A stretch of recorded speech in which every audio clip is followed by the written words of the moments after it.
Hello? Hello. We are live.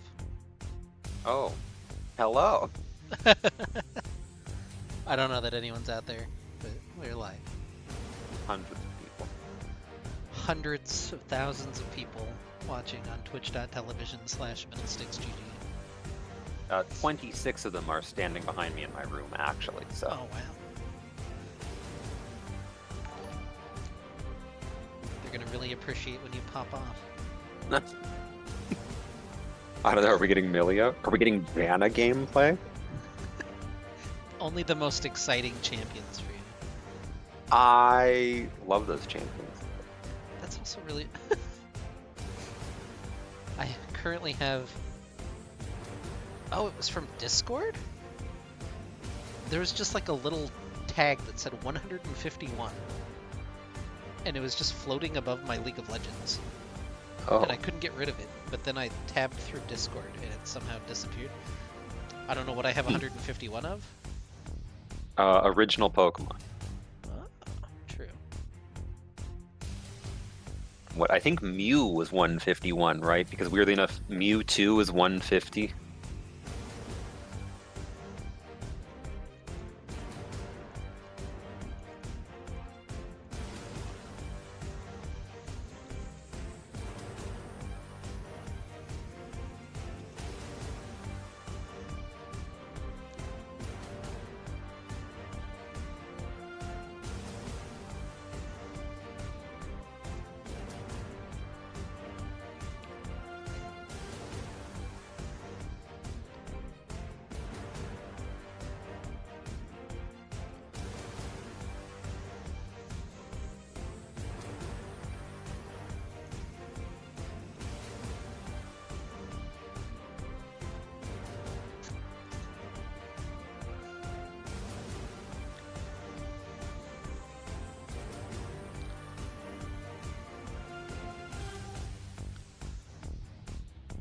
Well, I'm very glad that we're casting today and not like any of the rest of the previous week. Yeah, I mean, we've had a busy stack for a while. Oh, I just meant it's been very warm Oh, and humid. yeah. So for me, I forget you chose, like, don't the live correct in Friday. Yeah, you don't live in the current century with air conditioning. What's that? I sent you the draft link. I didn't actually put it in my draft thing. So let me do that.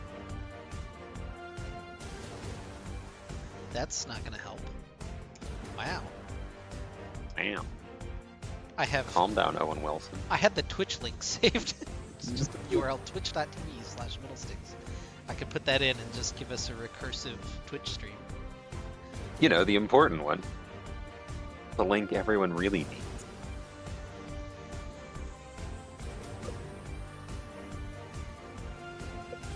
How has somebody already won 16 ranked games? Yeah, some people are all about that. Hi. He's on his way to Emerald.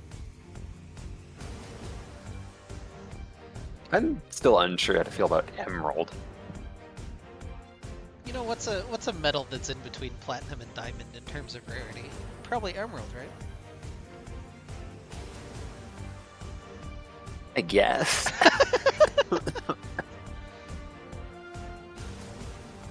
I mean, I guess it makes the most sense. For whatever reason, we've all seized on, like, Emerald is the stone beneath Diamond, and then Ruby and Sapphire are kind of, like, tied beneath that.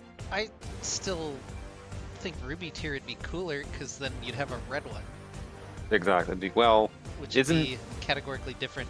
Masters is red, but you can make Masters whatever color you fucking want.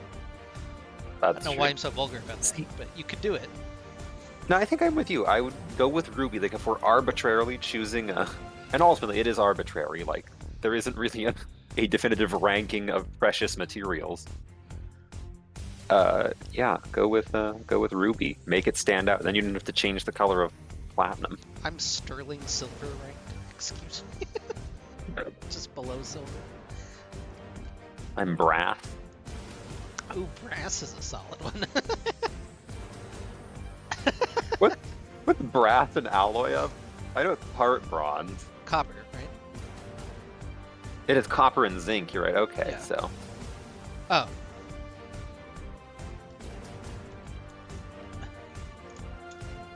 asking the important questions. I always appreciate that they try to wait for me, but they really shouldn't. And I hope they're listening.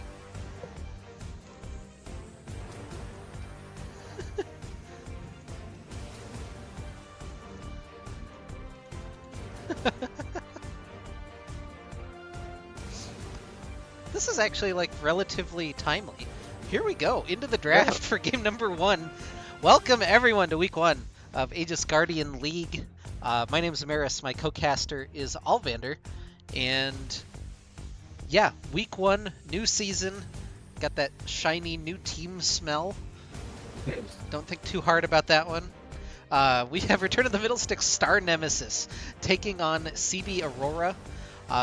There's a lot of bands and very quickly go through them. So Varus, Twitch, Mordekaiser, Seraphine, Jax, Fiora not going to appear in this video game. Kaisa first pick, which is very par for the course in terms of like a pro meta. None of the bands are, but the Kaisa first pick I recognize right now.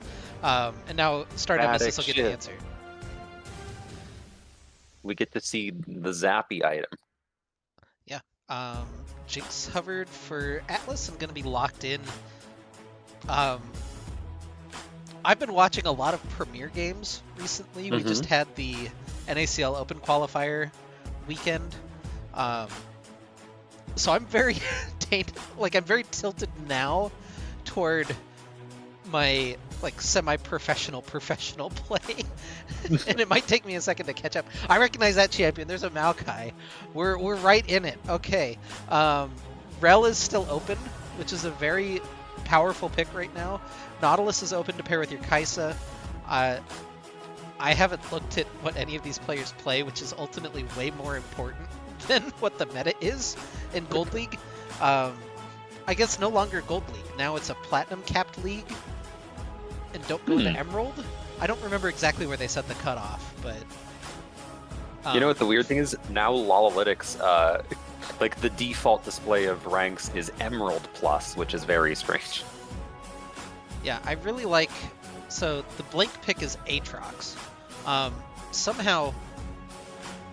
So if this were a regular lobby, that would be a random pick right there. But we get to do it in draft lol. And now the draft lol's wrong, so what's the point of even doing that? And now they're taking their full bar. First week problems. Sometimes you don't know how to draft. And here we go again. That's still another blank champion. That's great. And now, heck, okay, that's pretty quick. So the goal is to pick the champions before the timer runs out. I will say, I don't want to flame teams, especially week 1. It's hard, I know, to click the buttons sometimes. But you do have to pick a champion. Luckily, this league lets you do this. There are some leagues where you do it in the client, and then you just get random champions. And there's Janna. You're alive. Give me the Janna Jinx breakdown here. Is that a good lane? No. Actually, I don't know. I haven't played League of Legends in a hot minute, but traditionally, you know, Janna's whole thing is called the "Don't kill my ADC, please." And Jinx's whole thing is, I would like to not die in laning phase and then become a hyper carry. So it does work that way. Historically, at least. Well, there was that time that Janna was a massive lane bully, and then they said, no, we actually would prefer that you not do that. So, I like it. Jinx is one of my favorite ADCs to see as a Janna player, because I'm like, hey, if I successfully shield you and buy a Mikhail's and peel for you, you can carry, right? And in solo queue, the answer is usually no. Well, your Jinx will flash at them. Yone Victor Malphite taken off the table. And Annie is the last hover. These are all champions that exist in League of Legends, mostly mid laners. I don't have much more of a quantification of it. Malzahar, so these are actually targeted toward Angle, which is kind of interesting, and he's not here. I don't know if Sayer plays them. I would assume anybody with hands can play Annie or Malzahar, but those are more the normal starting mid laners picks than I think our substitute here. Are you questioning the skill aggressiveness of Malzahar ult? I will say I love a good Malzahar ult. Sometimes people just pick dashy boys into you and you just have to tell them no. Orin going to be locked in. That is a huge front line for your Jinx. This is set up now for King Atlas to do his thing. He is currently the only damage source on this team, so we'd like to see a second one. Especially considering that there's an Aatrox and a Hecarim that are going to be trying to kill him. Indeed. At least, Jan appeal. Yeah. That's an interesting pick. Sona to go with the Kai'Sa. Sona with Hecarim. Disgusting. So we have a lot of the inbuilt synergy, the speed ups, the things like that. I don't know about Kai'Sa Sona as a lane, but you're also not getting punished by Jinx Janna, so why not? Sure. Yeah, we do kind of have two bot lanes that are both sort of going to scale. I would say Kai'Sa Sona objectively has more pressure, but probably fine. If you time your shields well, you can negate a lot of Sona's poke. There's an Azir in my Gold League game. There is. Okay. I actually really like this team comp from CBA. I think it makes a lot of sense. You have a lot of reach to try to kill Jinx. You have enough tank killing ability to maybe chew through the Ornn and Maokai. Oh, the Ziggs. That's actually brilliant. Okay. All right, so we're going to play the we'll stand very far away, please don't interact with us. Yeah, you also have the tower siege potential with Ziggs and Jinx that is just immaculate, and it's really hard to walk through Maokai and Ornn in order to get to the backline. Hecarim can get there from a flank. The ig, I guess, is if anybody gets to the backline, if anybody can apply CC to the Jinx, then Kai'Sa can fly in, and that's where the big scary moment's gonna happen. But these are very interesting teams. I think if that happens, that's what you're hopefully holding Janna ult for, is wait for Kai'Sa to ult in, or at least try to, and then ult her away, and then leave, and throw down a Ziggs minefield and a satchel, and then just walk away. Well, we are ready to watch that draft a second time. I hope you enjoyed it the first time.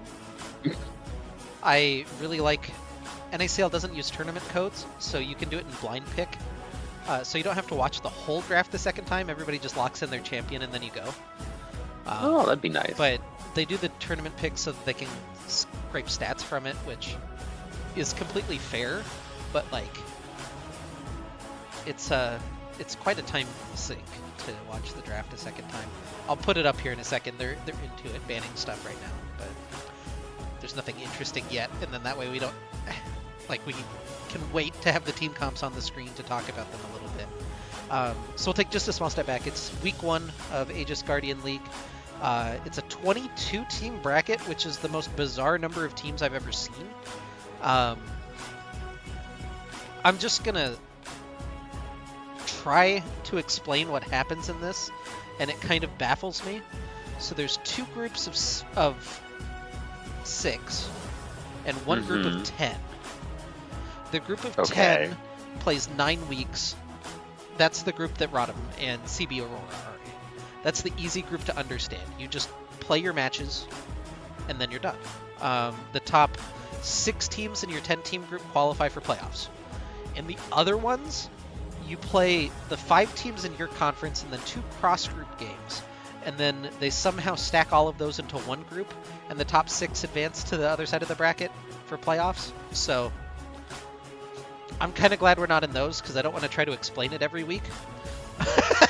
That doesn't sound like it would make a very pretty, tournament bracket layout. Well, I feel like you can blackmail 2 teams into signing up, or, give them a price reduction for signing up, or, scrape your boys together to get something, right?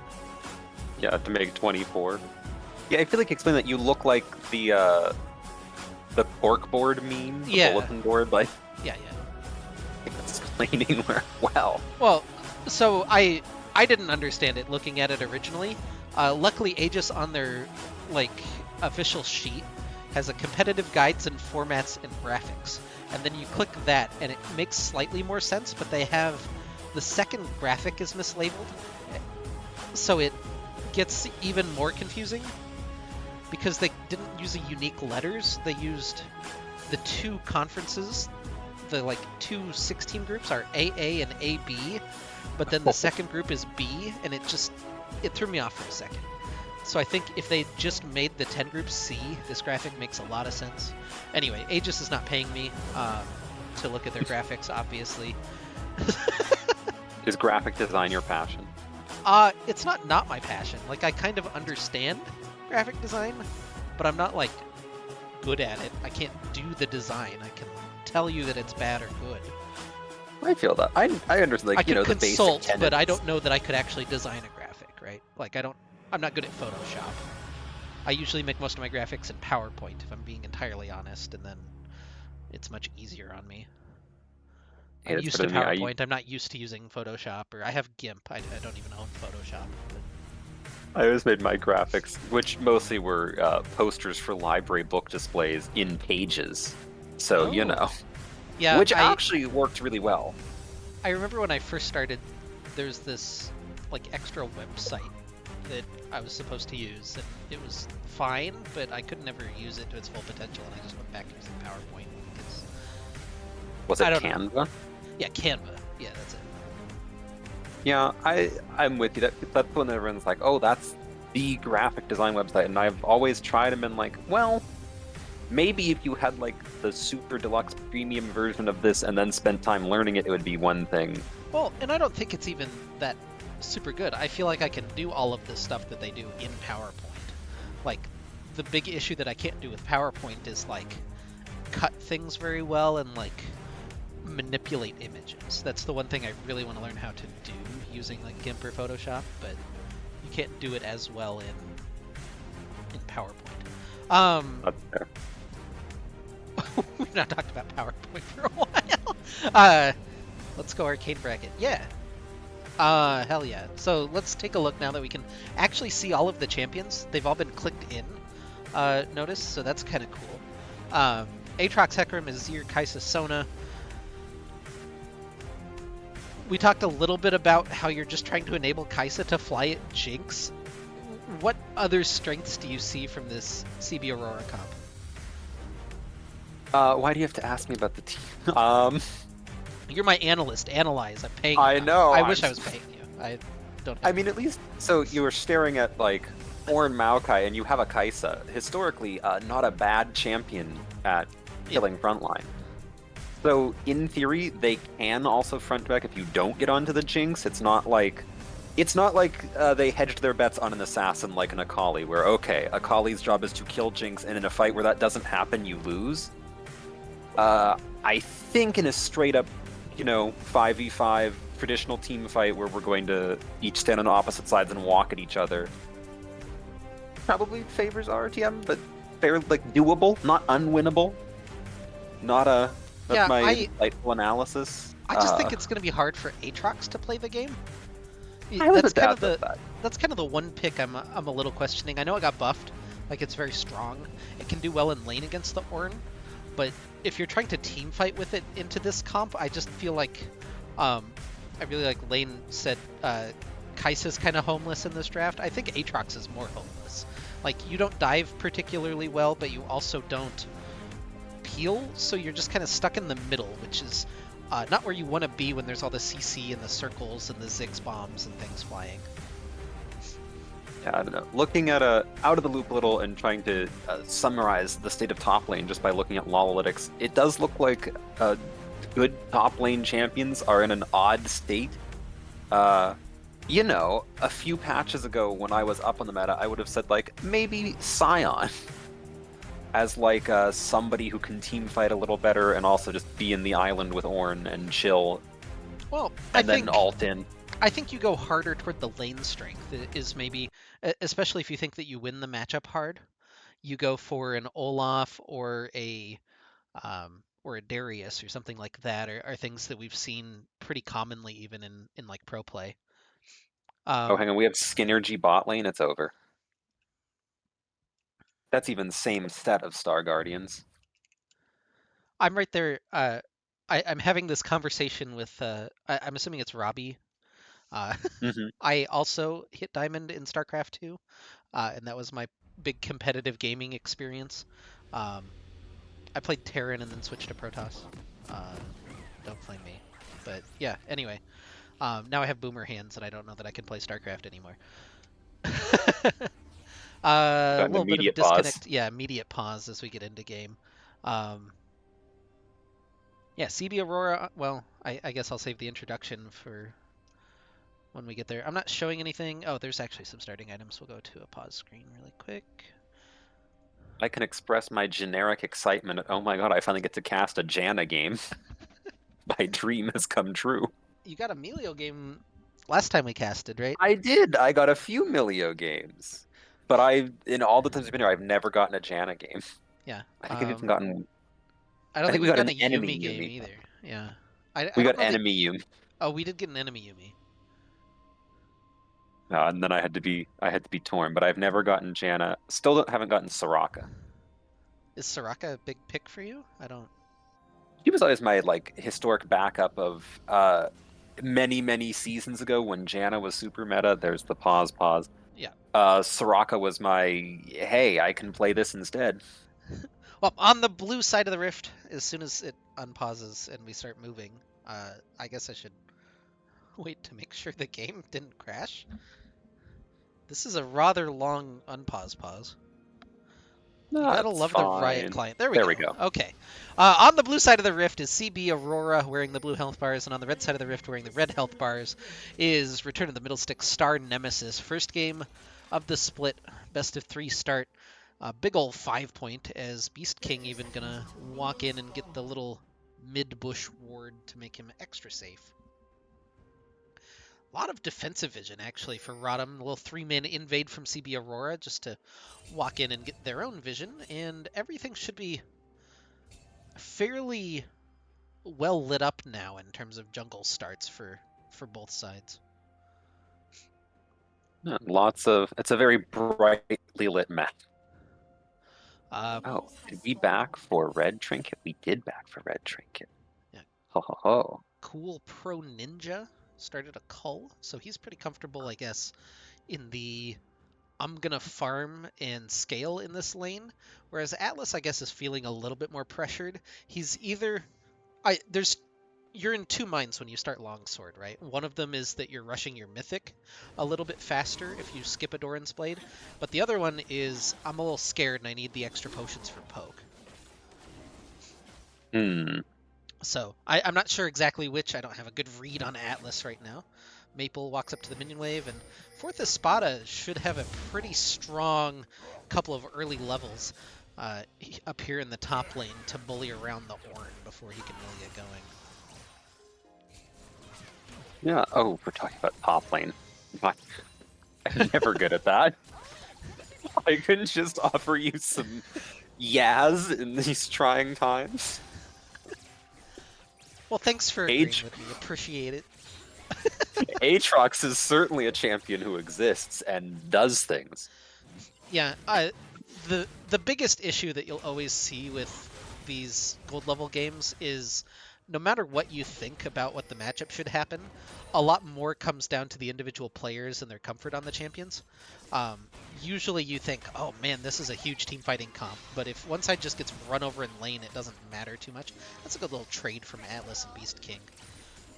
Oh, it was very nice. I'm going to propose that they're the King lane.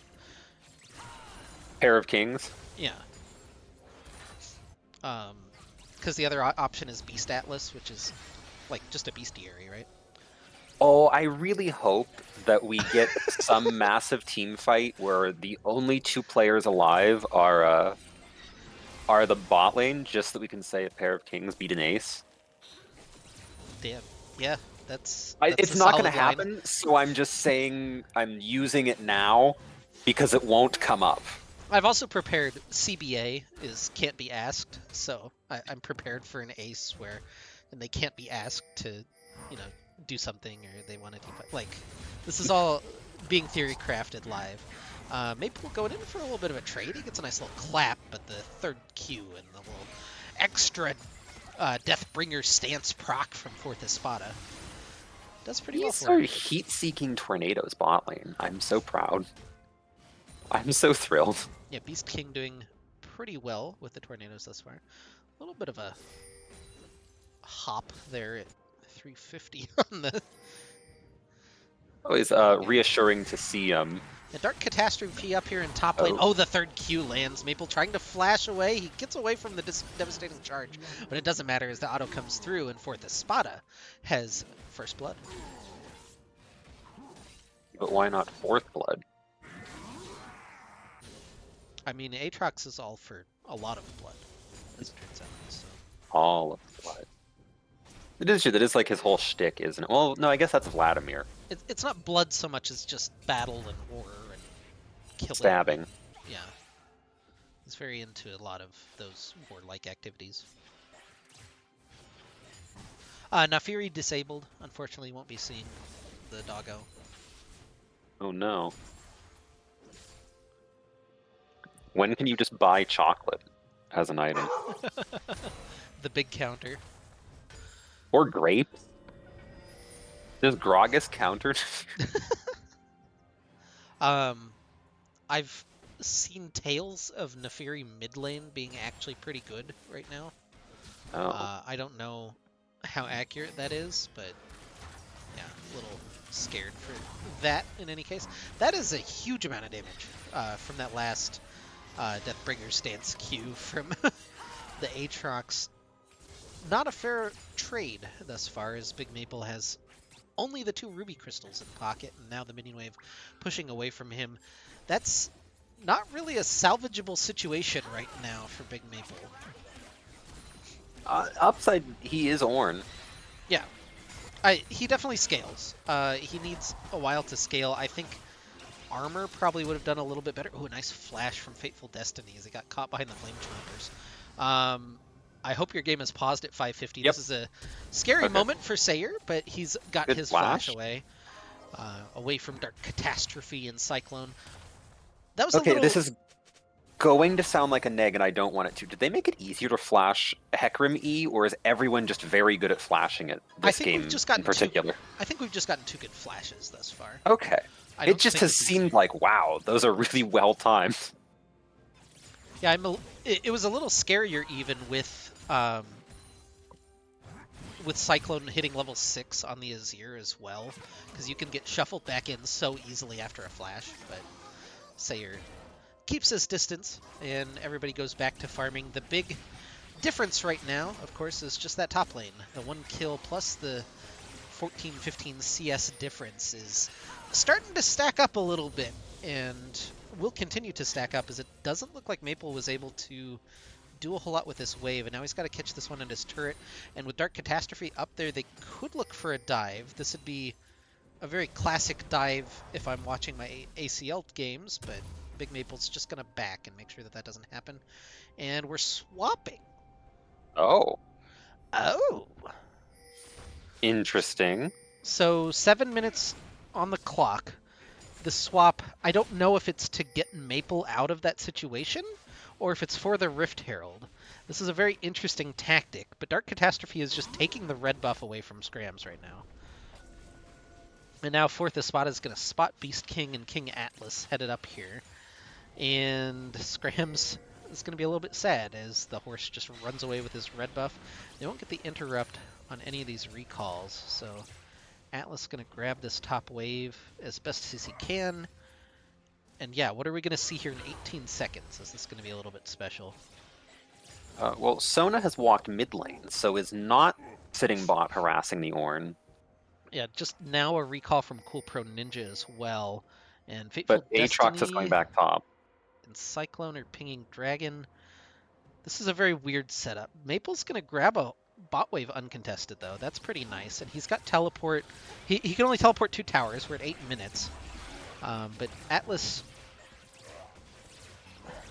I hate that Beast King doesn't have a shorter way to say it. Like, you can't just go Atlas and Beast, because that's not quite who he is. Atlas picks up the Rift Herald. and the gold for the Rift Herald. So he got the 25 gold. Huge. Sona and Hecarim are on the dragon. Yeah, that seems like a reasonable trade. Oh my god. That was not a reasonable trade, though. Beast King just takes 3/4 of his health bar from 1Q. And we'll shove this one in. They're going to drop the Herald. This seems like a set play from Rado. And I'm curious how much they actually get for this. Atlas is in range? Yes, he's in range. And he'll get the full... Oh, he doesn't need to be in range because that was his Rift Herald. That's the Galaxy Brain strategy, really. Huh. Guaranteed gold into your ADC, into your Jinx, no less. Yeah, I mean, we saw in one of the ACL games actually a mid laner solo kill the Rift Herald before it could get a charge in a situation like that. So I don't know that it's guaranteed, but it's not bad. And we'll trade onto Big Maple. Level 6 is hit. Oh, the Ornhorn coming out. I don't know why exactly that's used. Oh my god! Never mind, I know why it's used. The Mega Inferno Bomb over the top. Dark Catastrophe gets the ult in and will take down Big Maple. One more tower shot. It doesn't matter just yet. King Atlas is here though, and a couple of kills go to RTM. It's a 2-for-2, or it's a 2-for-1 in the bottom lane in favor of RTM, and Scrams is catching a top wave. This map movement seems pretty well coordinated from ROTM, and I guess just the right trigger for Big Maple to pull that Ornhorn out. That triple ult was actually so good. It went from like, oh, that's an interesting Ornn ult to, oh, that's a very dead Sona. Well, I was very afraid about Big Maple just being dove without his ult. This is my big issue with my mini-map here. I have a Nautilus statue, and his anchor is actually covering up just that part of the map, so I didn't see them coming. Oh, Crescendo not going to hit. Beast King in a little bit of trouble. He's got Exhaust, but no Flash, so I don't think he can quite get out of this one. I'll flash forward for Fateful Destiny, but now he's stuck underneath the tower, and King Atlas gets the trade kill back. He'll take that pretty often, but now he's got to be careful because here comes Cyclone to flip him into the wall. Dark Catastrophe onto him, and Cool Pro Ninja picks up the kill and will pick up a tower plate or two. And all the violence is basically kept us at the same game state. It's a 1,500 gold lead for CB Aurora and a 1 kill advantage. We do have an item completion on Jinx that we have a Storm Razor. Yeah, Atlas is pretty ahead of the curve in terms of where you'd normally see the Jinx, and I think maybe that was part of the plan with starting the Longsword as well, is now he's got that item completion and Cool Pro Ninja's on Kerche's Shard plus Boots, and he's going to go back and buy, whatever that item's called. Noon Quiver? Is that right? Yeah, Noon Quiver. Hell yeah. Okay. I couldn't think of the part name for some reason. And then we have BS. I have not played enough since that mid-season update, so build paths are a total mystery to me. It could be a second item. Infinity Edge would kind of make sense with the Storm Razor. I'm not 100% sure though. That's my historic guess, because in my mind, BF Sword is always Infinity Edge or Bloodthirster. I am that old. I know it builds into other things, but... Oh, Maple... Oh, also in the last... Just really getting beat up here. This is so he mean. is... Yeah, sometimes you just stop casting in gold games, and he's going to get the reset anyway and be fine. He could have committed way earlier and been fine, but yeah. Anyway, fourth Espada with a solo kill. He's got a finished Eclipse. My god, my brain is mush. How did Scrams get there? What is happening? And now King Atlas kiting back. They should just... Oh, it's fourth Espada, actually. This is a little bit scary. And now Dark Catastrophe here as well. I don't know that they win this 3v3. A good crescendo onto 2. Teleport coming in, but a really nice Janna ult to try to reset the fight. Dark Catastrophe low. Big Maple comes in. Here comes the Hammer Boy bouncy time. And Sayer picks up the kill. Shuffle away from Cyclone, but fourth Espada caught just a little bit on the side. And the Super Mega Death Rocket picks up the kill. Kale is going off in the background. He's very excited about this fight. Big Maple just dying to soldiers. Cyclone has to flash away, though, from a couple of autos from King Atlas. And the tower will fall thanks to the satchel charge of Sayer. And ROTM comes away with a pretty clean teamfight win, plus the extra gold at the end, and takes their first gold lead of the game. Well, once again, hey, great layering of alts. That was gorgeous. Also, as the resident Janna commentator, we can all make comments about, enchanter mechanics, ha ha ha. But Beast King every time has held Janna alt perfectly in terms of actually blowing people away and waiting until like, because you can do the Janna thing where you alt Hecarim and then he just immediately alts back in and you've wasted it. He also did the thing I talked about where waiting. This was the last play bot, and then I was going to mention that and we had a solo kill top. Alted Kaisa out after she had alted in.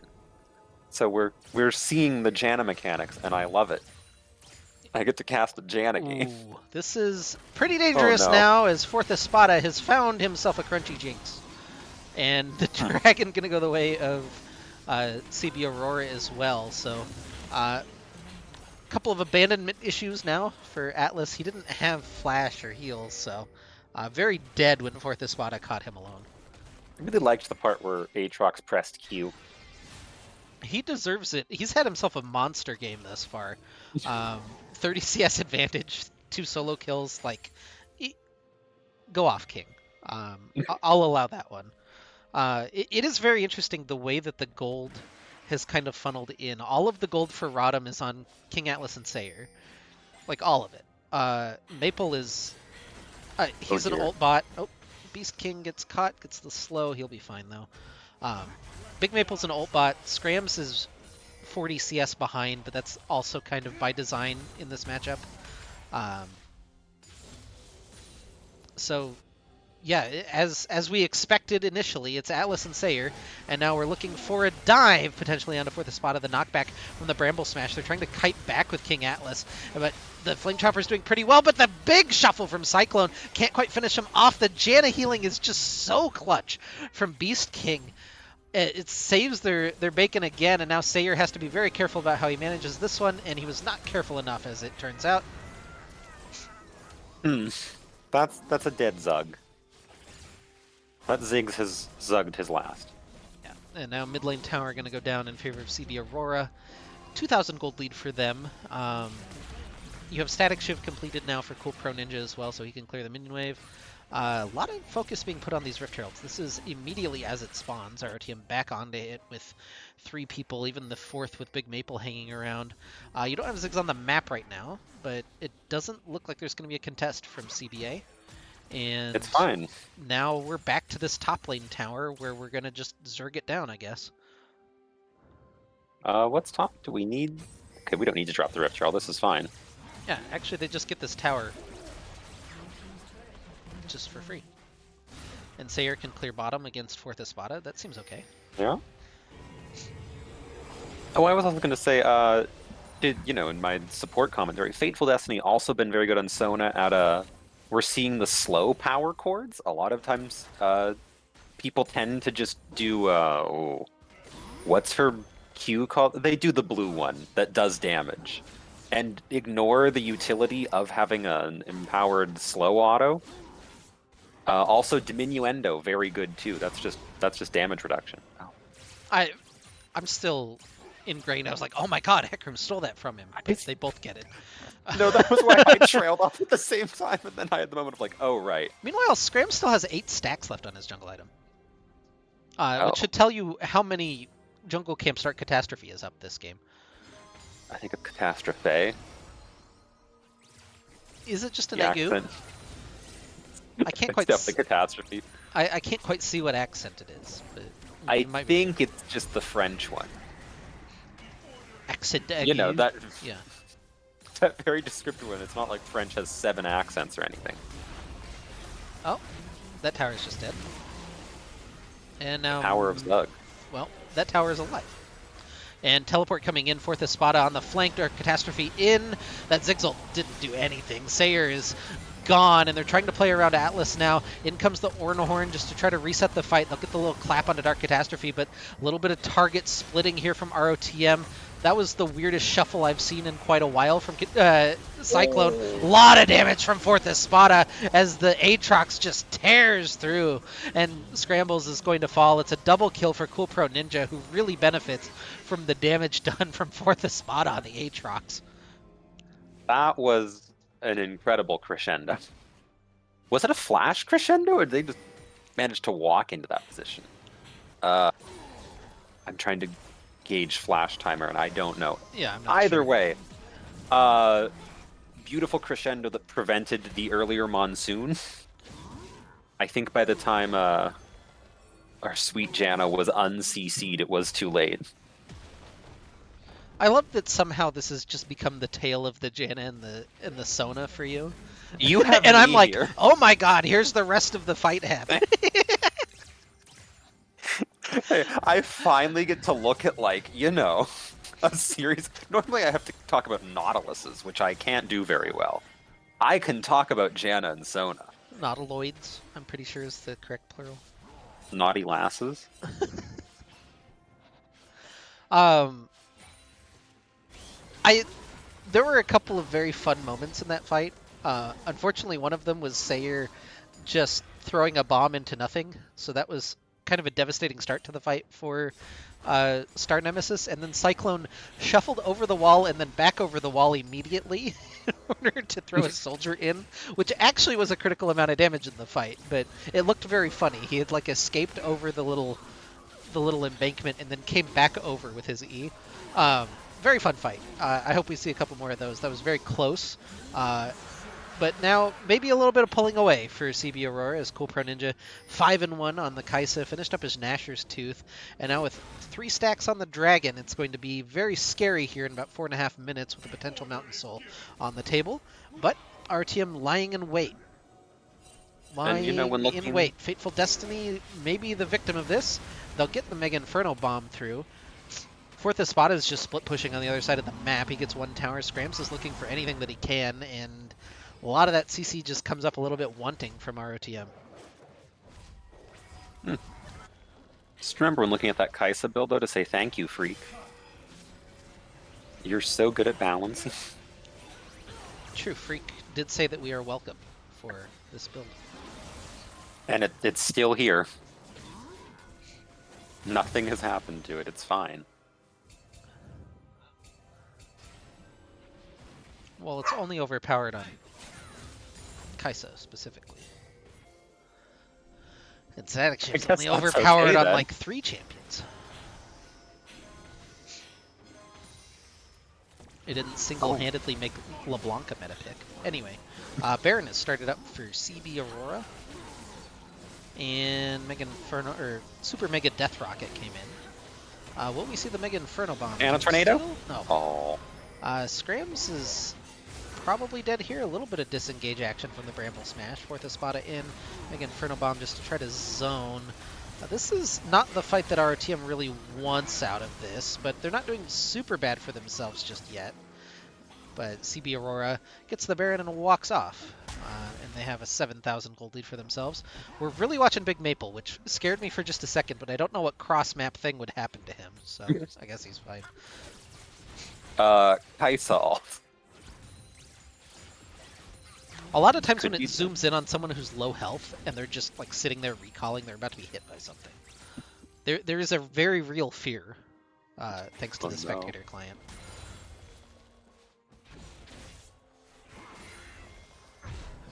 One thing our team is kind of missing for Aatrox is Grievous, but I think they're also missing a champion who's very good at applying it. I don't know. I mean, Ziggs could buy an orb next. I mean, I really feel like the opportunity was just that Big Maple buys Bramble, or buys Thornmail as his 1 armor item this game, and then builds MR after that. But that wouldn't have helped in the last fight because, it's the fun thing where that requires Aatrox to choose to auto-attack. Yeah, I don't disagree. I'm not sure that this is an optimal build path, and I think the other one gets him out of lane easier because you can build Bramble plus Ninja Tabby and just survive through Aatrox.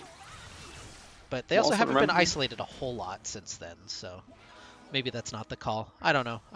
I just get to sit here and analyze the game. I don't have to play. Remember when supports got to actually have a Grievous Wounds item that was impactful? And then they said, no, you just have worse Morellos, but like none of your kits have an effective way of applying it, so just don't build that. A lot of work being done by 4th Espada. That's like the 3rd or 4th tower. Scrams goes in for a big engage, trying to find Cyclone. They don't quite get the Ziggs damage onto him, and now the teleport coming in. They at least got that teleport out, and the only thing it cost them was a couple of ults. So that is kind of a fair trade. As long as they can continue to hold this. A little bit of damage onto Fateful Destiny, but they just don't have that big pop that they need onto him. Although, it might not matter if he walks back into melee range. Yeah. Now Cyclone is split because he's got teleport. We do have W max first on Sona, if you were wondering. I just noticed that's a thick heal, but it's that's because it's max rank. Yeah, Echoes of Helia probably necessitates that a little bit. That makes sense. Also, Rage Knife now acquired for Kaisa. Ooh. Yeah, it just gets scarier and scarier the longer we go. Not that Jinx is getting less scary either. He's keeping up pretty well in terms of items, even though the team falling a little bit behind. Up 40 CS as Atlas. That's your big bright spot, is this Jinx, as, I mean, kind of predicted in the open. And now there's 15 seconds to go on a Mountain Soul, which Scrams is not on the correct side of the Rift for. They're giving Mountain Soul? That's a decision. I mean, I don't know that they can fight for it 100%, but I think you have to try? Yeah, you have to at least hope that they do something silly and you win.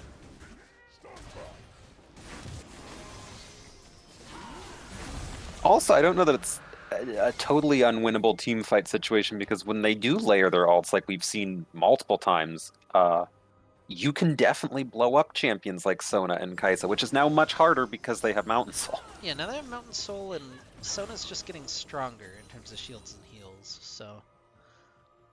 Yeah, I don't know that the task gets any easier from here, and I don't know that it needed to be this hard, but it's a decision that we've made, and we have to live with the consequences of the decisions that we make sometimes. Just like Big Maple is about to have to do that. He's got no teleport, and he is now an alcove gamer, which I don't think prevents him from dying right here. Except? No, he's still Oh.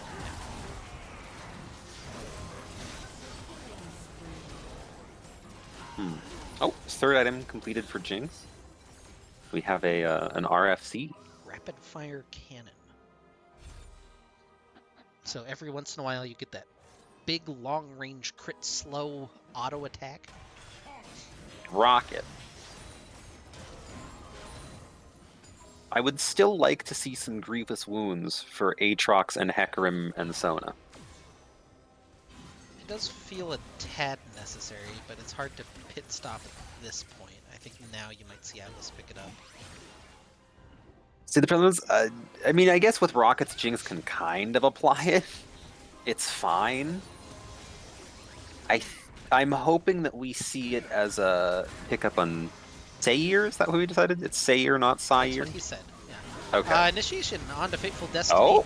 Do they have the rest of the damage that they need? Cart Catastrophe into the backline with a big ult.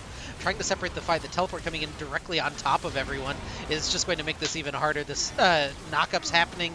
They're trying to protect King Atlas. Sayer is now able to waddle over with his little legs, but it's a little bit too late. You've already lost two. Big Maple hanging in there, but he's only got about 300 health. The complete game end hasn't happened, and Jinx Ziggs can clear relatively well, but that should secure Baron again for CB Aurora. Yeah, and there's a Sona run who's just going to be pressing W a few times and fixing a lot of this. Well, and you get 300 health shield, so... Yeah. It be like that sometimes. As long as you don't take damage for 7 seconds. Remember when Dragon just gave gold? And that was all it did? Yeah. And it was still the best objective on the map. Yep. I'm not saying those were the days to which we should return, you know, with the little U as a V, but I do remember a much simpler time. It'd be kind of fun if there was just an elemental dragon that was just, yeah, you get a bunch of gold.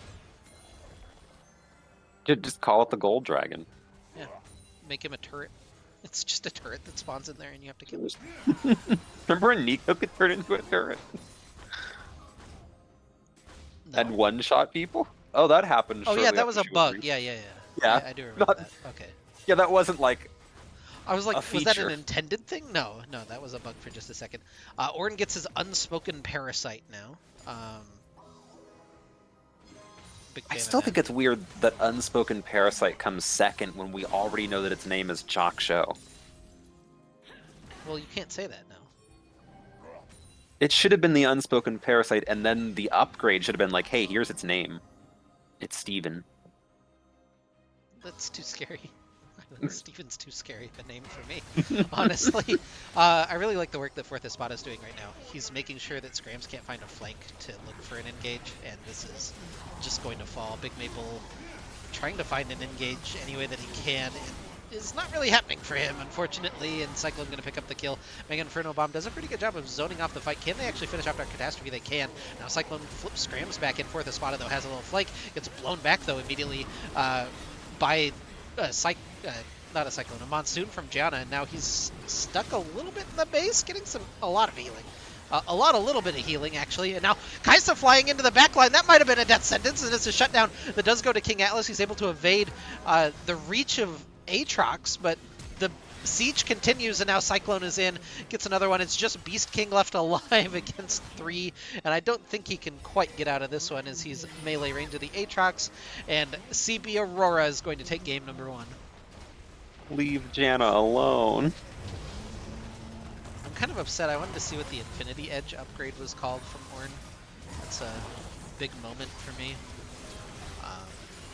I guess I'll just have to look it up in the wiki like everyone else. With the good Mobius strip pun. Oh, I do like that. Anyway, game 1 to CB Aurora. We'll be right back with game number 2. I'm trying to think of what's better than Infinity. I'm like, well, a Mobius strip is just kind of a cooler version of an Infinity thing. What's better than Infinity to Infinity? And beyond. Oh, hey, Cyclone, perfect game. Did not die once on his ear. I don't think you can reference that. It's the gay agenda. There's a singular gay person, most likely. No. The goddamn queer homosexuals. What is Excuse your me, they Ornn prefer- upgrade called? They prefer the term queer seers.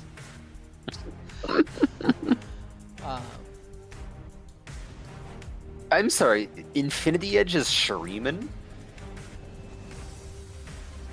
Is it? It got its powers from the Oasis of the Dawn located in the ancient Shuriman capital? What? If you ask me which item is from Shurima, I would not have guessed Infinity Edge. Huh. Well, normally you can tell. Oh. It has the dumbest Ornn upgrade name. I hate it. I mean, a lot of them are pretty dumb. This one's especially dumb. It's just Molten Edge. Why is Molten better than Infinity? Exactly.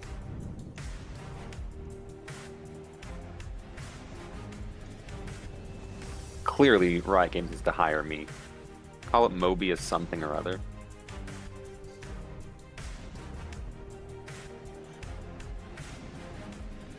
Not to be confused with everybody's favorite movie, Morbius. Any Morb heads in the chat?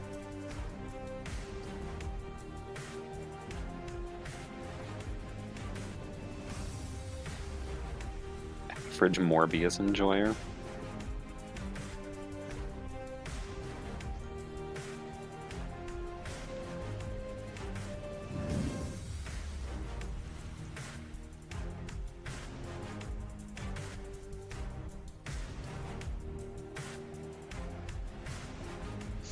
Why doesn't it just have a list of them? Oh no, it isn't. It's called Edge of Finality. Oh, I like that better. It's still not as good as... It's still not really an improvement on Infinity, but... I mean, the worst one they removed now, because you don't need it anymore. Immortal Shield Bow. Bloodward? Bloodward. It's just Squidward's brother.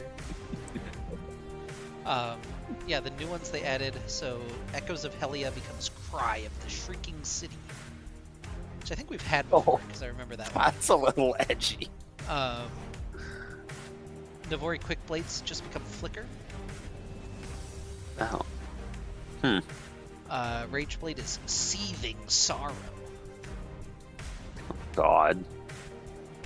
And Ghostblade is Yumu's Wake. That one I also don't like, because Wake does not follow from Ghostblade and isn't cooler. Also, Heartsteel apparently upgrades to Leviathan. But Leviathan used to be the stacking health. I guess it's still a stacking health item.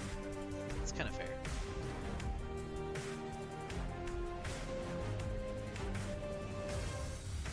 Rod of Ages is Infinite Convergence.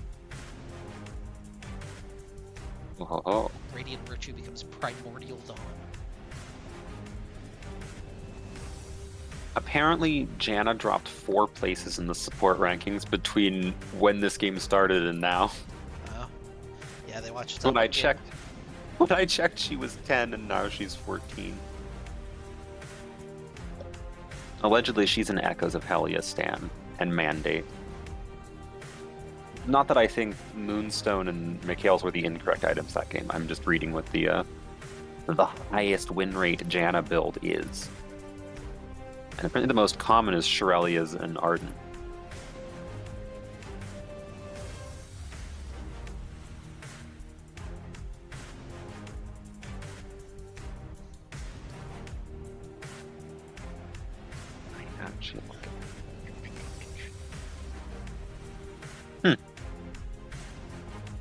You don't know what champion did the most healing in that game? Hecarim, probably. Second most was Hecarim. Oh. But first most was actually Maokai. That makes sense.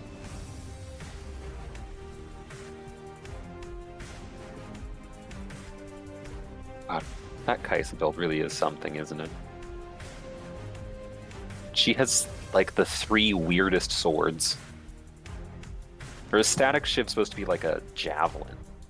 I guess it's supposed to be a shiv. The artwork does not look like a shiv.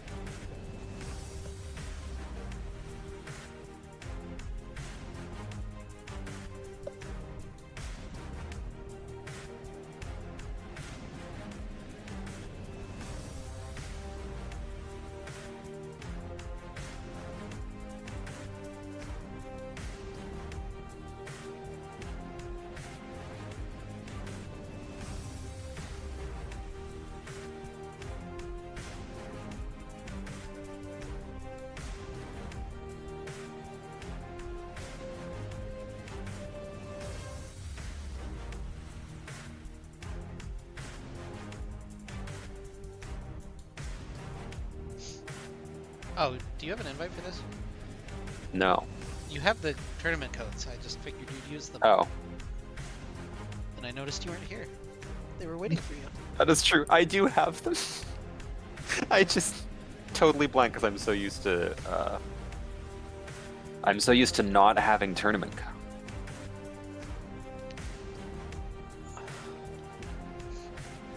I also got distracted scrolling through Twitter, so. Say hi to Elon for me. I will not speak to Elmo. Elongated muskrat. Apartheid Klein.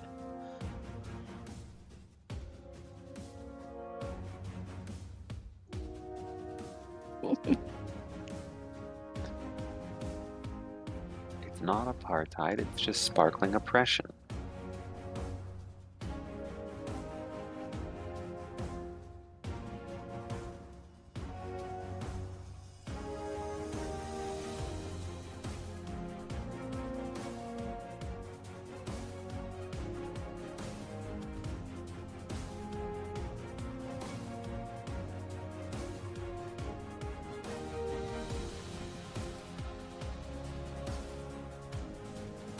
Oh, it is raining outside my window.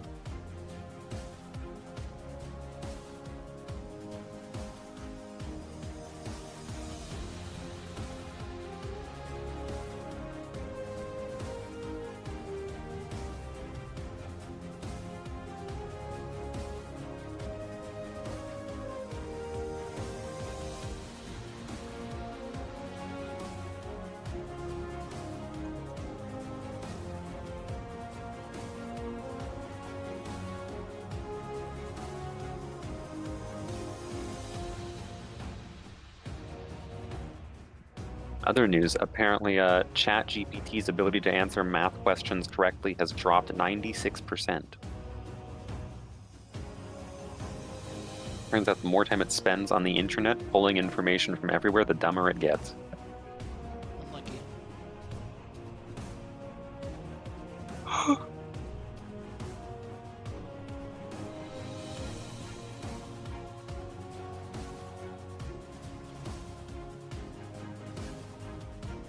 Well, apparently I have Ocean Song Zeri now. Thank you, Twitch Prime Gaming.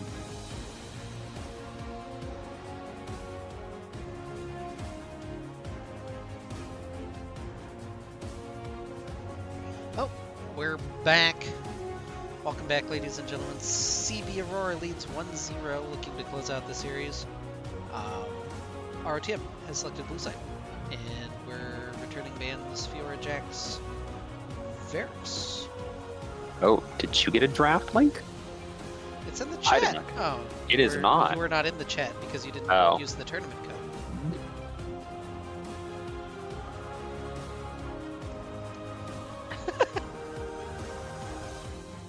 There we go.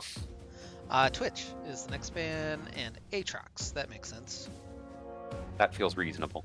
And Nice. Quaxo. So no first pick for that, but Sarah Seraphi Queen. is in my video game once again, unfortunately. I still think it's worth made a champion about singing, and she doesn't actually like sing. She just sort of warbles. Yeah. I just think it's weird when they already have Sona. They need another one. Well, Sona plays an instrument, but she is mute, so this one sings. But she can't play an instrument because she doesn't have hands. Jinx is locked in for Cool Pro Ninja. So we're going to see a new 80 carry for Atlas this game. Oh.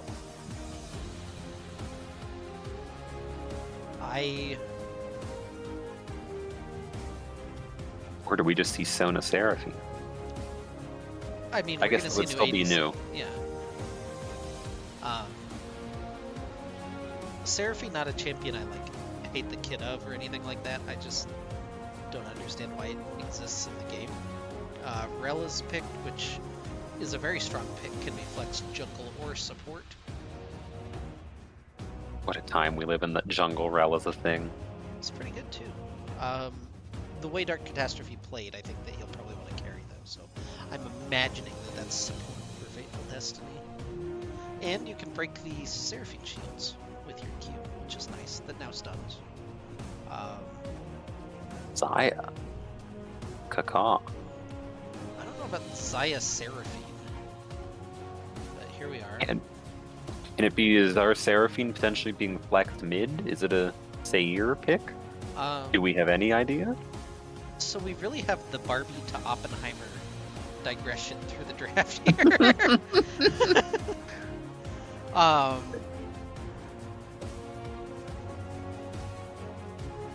Did you ask if Mid Zaya is a pick? No.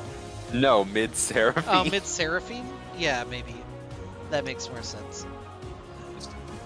I'm sorry. It's Friday. I'm tired. We're barely gonna get a Gwen lock in.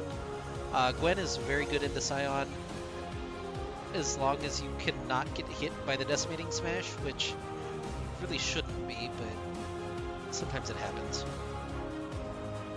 Like that a lot. Fourth Spot using his counter picks really well. Well, used it really well in game 1. I think that this is another good one. Gwen also going to be a mute. Occasionally. True. Very tough to deal with in that way. That's no ban.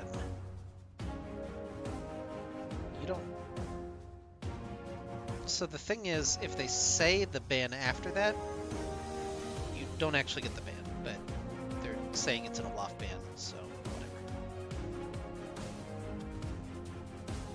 Olaf isn't in the jungle tab. Yeah, because he's not a jungler right now, but... I will admit, I do also despise League of Legends categorizations of the tab sometimes. It's just like where you look for champions, because they don't quite update them fast enough. It's very irritating sometimes. Maybe I'm a hardline. I think if you miss a pick, like you get like 1 second to type me whatever the champion wants. Like I'll allow it. I'm not mean about that. But you miss a ban, you just miss a ban. Like that happens. Oh, honestly, I'd be inclined to agree with you, but I'm more just in general saying I don't like how slow they are. Yeah, sometimes it's a pain. It's much more responsive in the draft ball, but yeah. Anyway, Jarvan, Yone gone, Kindred picked. Yeah, this is a lot of damage from CB Aurora. I'm very curious what Rada wants to do, because there are not a huge amount of good matchups left into Kindred now that they've gotten rid of Olaf and Jarvan. Maokai's fine, but you can get invaded really hard, which we already saw them struggle with in Game 1. So I don't know that I want to see it again. But Rada, thinking about it, it's going to be Sejuani, which has the same issue, but it's at least a different flavor of tank, right? Yeah, you know, it's been a while since I've seen a Sejuani. Now you got a blind mid. It feels like we're blinding every lane, which is a little bit rough. And we didn't really get like a power pick. So... Well, apparently Kindred only has 2 negative win rates currently, and it's Ivern and Rammus. Yeah, Ivern is insane right now. And then Rammus kind of makes sense because Rammus versus 80 carry low. That's Janna. She's back! So Seraphine is going mid, and that means that your entire damage is King Atlas playing Xayah. And he's got to kill Kindred, Irelia, Jinx, and Gwen. I'm sure that's fine. Ooh, okay. King Atlas is going to need to wear several crowns this game. I'm a little concerned. There are certainly 80 carries that can, as champions, not thinking players, as champions. I'm not sure Xayah is the like solo carry 1v5 the enemy team in terms of damage champion. I think you can, but look at the tools they have available, right? Even if they can't get on you directly, like the Gwen circle plus the Kindred circle means that you can't kill instantly, and you get your 1 moment.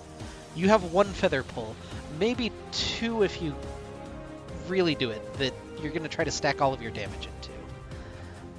Unless your hope is to like really stack Sejuani alt, Sion alt, Seraphine alt, and just never let them cast those abilities. Yeah. Which, you know, last game we saw some really solid alt layering, so it's possible. And if you do get that CC chain off, then it just doesn't matter. But I agree with your analysis that feels like a tall order. Yeah, I think that there are a couple of characters in the game, like the Kaisa. Well, honestly, look at the 3 bans that CBA put out. I would much rather have any of those 3 champions than Xayah in this situation. I'd rather have the Jinx. We're down to the 5th pick, which, I mean, by virtue of this pick and ban phase, you're on your 5th pick. I don't know that Xayah's even my 5th pick in this situation. Now let's go look at who are the meta ADCs currently. Oh, did I hit my...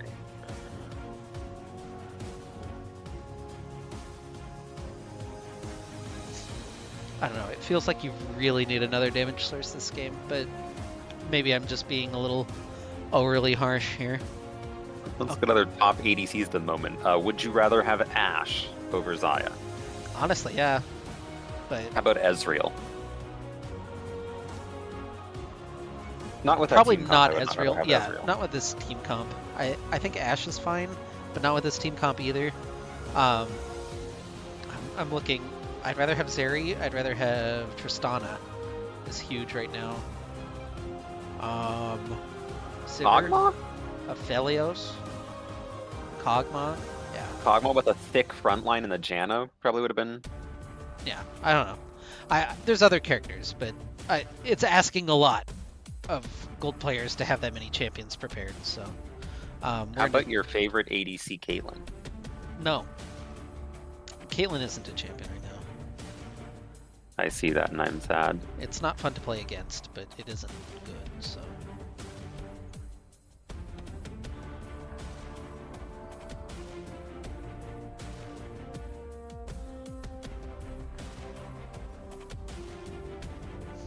Lean.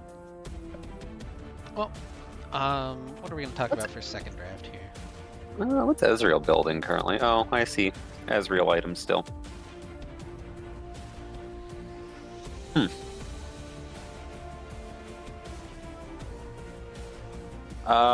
You going to go watch the Barbenheimer double feature? I have actually. Am I watching Oppenheimer? Or are we watching? Hang on, I have to look up what movie we're watching on Sunday. I am going with friends to see a movie. But is it Oppenheimer or is it Atomic City? I think it's Atomic City. But I am going to go see the Barbie movie. I don't know that I'm going to see Oppenheimer.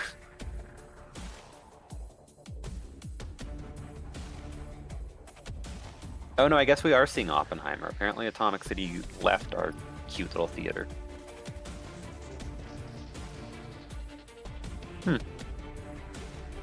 Well, there you have it. Yes, I'm going to go see Oppenheimer.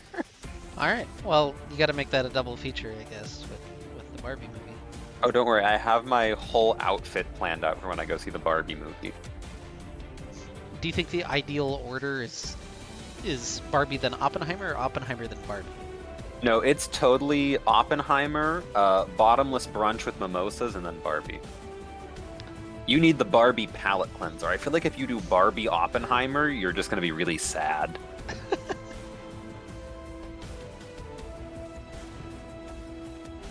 I think you need to, like, you know, lighten the mood after seeing a movie about the construction of nuclear weapons.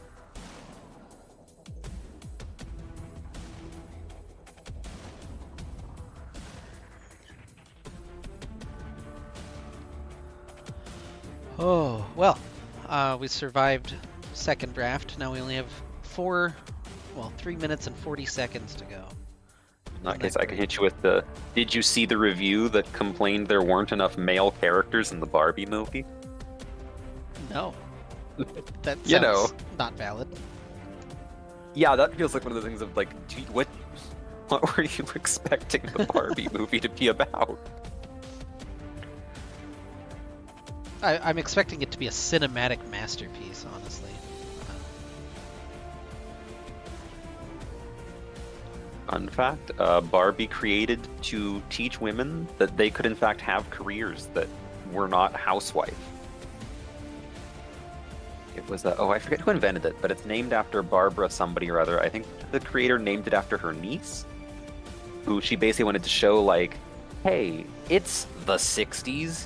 You can have a career such as secretary. Yeah, well... And then it expanded over time into, like, you know, she's a doctor and a lawyer, and Ken is her sugar baby, basically. Yeah, on the other side of the coin, my Oppenheimer connection, I went to high school with the granddaughter of Robert J. Oppenheimer, so... Oh, that's cool. Anyway, shout out to Samantha, you're not watching. She's pretty What if she is? I'd be very surprised.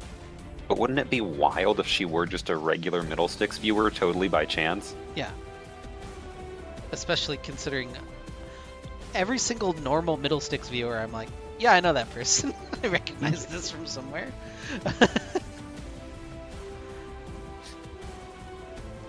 We get a lot of one-time viewers, but if it were a regular viewer, I probably know who they are. They're probably in the Discord. We probably chat. They've probably been absorbed into the fold. Assimilated.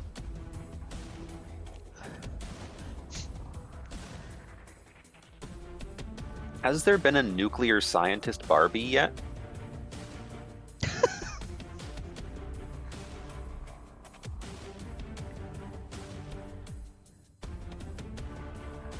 The real important deep questions.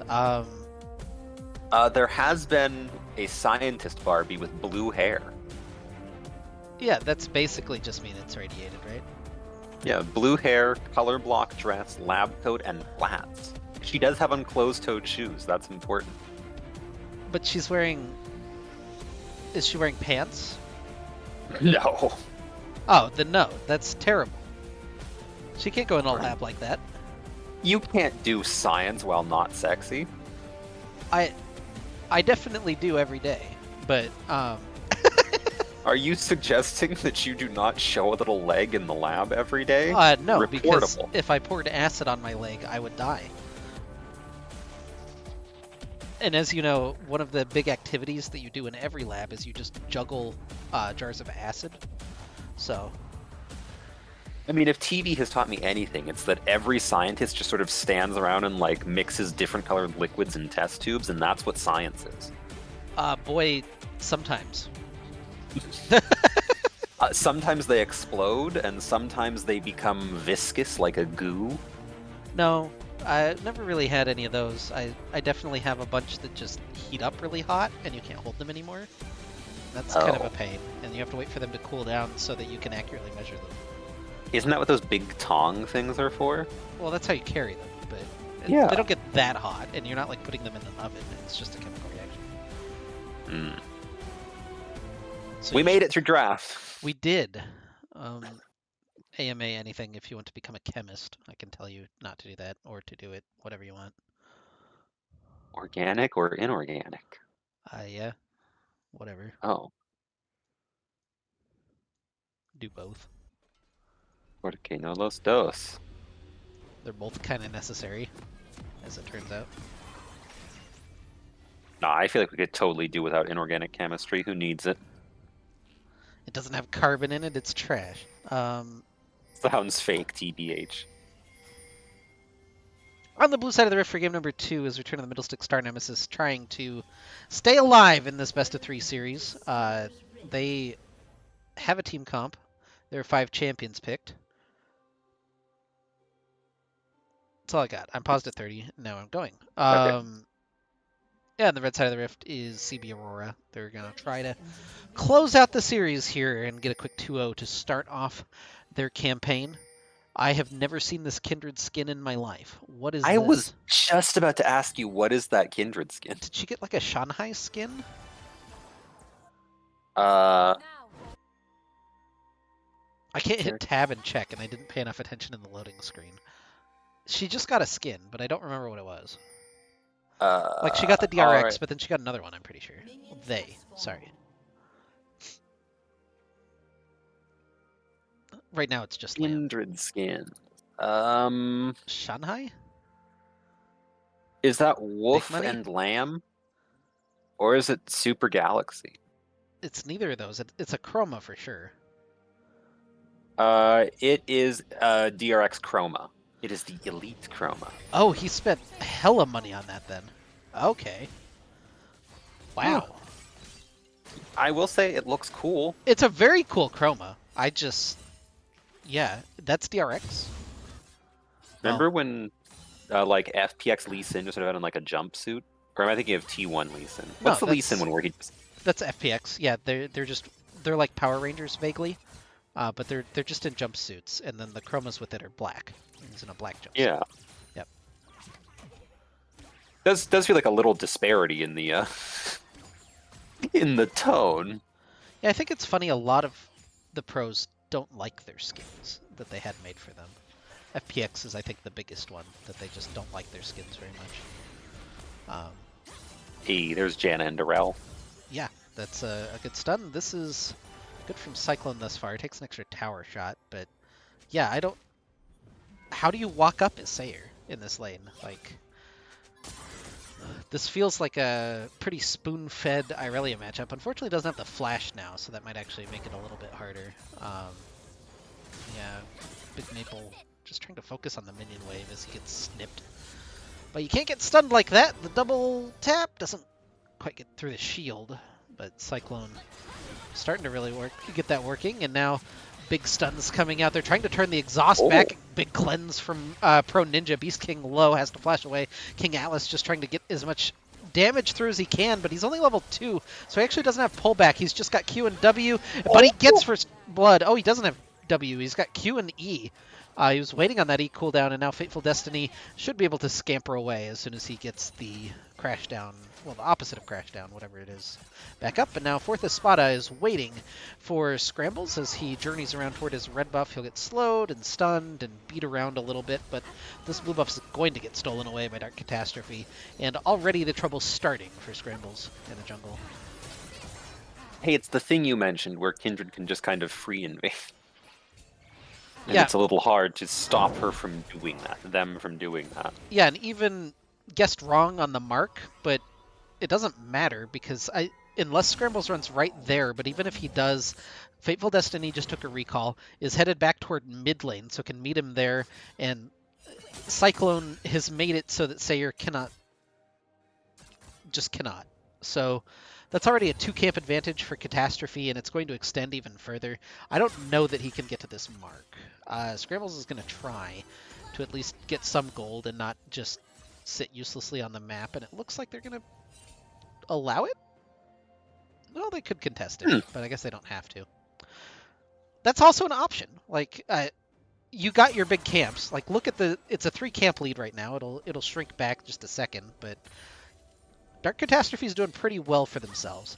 And now still has a red buff available. I guess I didn't chart that path. Did he steal the wolves as well? Is that the 3rd camp that he's up? I think so. Maybe? Because he's up 3 camps, and Scrams didn't have any up.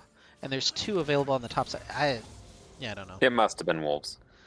He definitely took Gromp. It was either wolves or he stole 4 lane minions, which I don't think he did. So, yeah, this is what you can do now as Cyclone, is you can just walk into the enemy jungle, clear vision. I don't know where Rada... it has to be Atlas, right? We said that to begin with. It has to be this bot lane. You have no other option to play through. Yeah, there's not... We're not quite going to see the... Oh my god, this wave management in top lane too is just... Fourth spot is going to pick up extra minion, and he's already got a 17 CS advantage, and it's just going to get bigger because there's a double wave crashing. RTM checks this dragon. They don't want to do it? I think they were hoping to find Kindred there, but they find Fateful Destiny instead. W doesn't connect from Scram, so he's going to back off. Yeah, level 6 for Cyclone. Level 6 now finally hit for Sayer, and by finally I mean just now.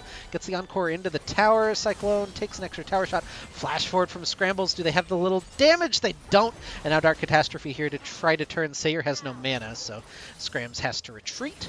And a couple extra tower shots doing the big bulk of the damage for ROTM, but they don't die in the process.